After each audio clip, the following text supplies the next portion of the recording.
When a servant prays sincerely to God, the gates of heaven open. If he prays from his heart, surrounded by worries, whether from illness or pain, and doctors have failed him, and his trials have grown heavy, whether in his daughters or sons, and every laugh turns to tears, then when he turns to the Almighty with sincerity and certainty, this is the purpose of trials. The purpose is to flee from God, to pour out complaints to Him, to seek refuge in Him, and to remember His greatness. God hears you, sees you, is patient and merciful.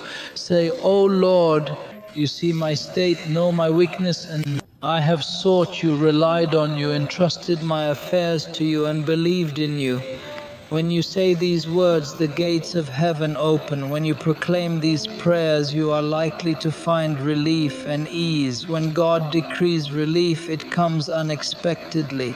The happiest people are those who turn to God, who submit their hearts to Him, and who are certain that relief comes from God.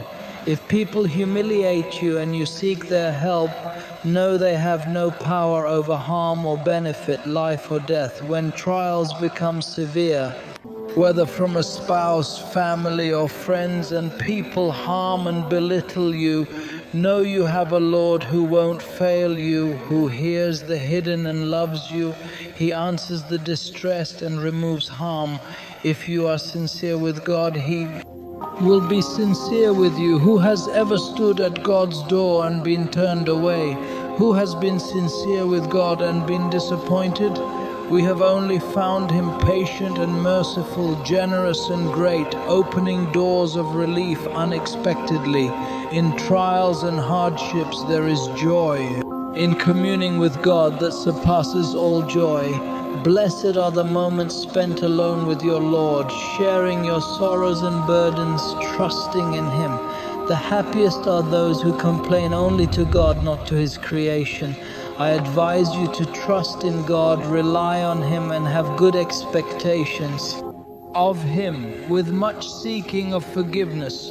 What befalls you is due to sins, so hate the devil in your soul that commands evil. Seek forgiveness and examine yourself. Have you wronged a Muslim, taken someone's wealth, violated someone's honor, or insulted your brother? Free yourself from injustices and sins. Doing so turns trials into blessings and distance into closeness. This is my advice. Be truthful with God. Focus on what improves your state with Him, and be certain that relief is coming. With hardship comes ease. With hardship comes ease. God never sends hardship to a believer without ease.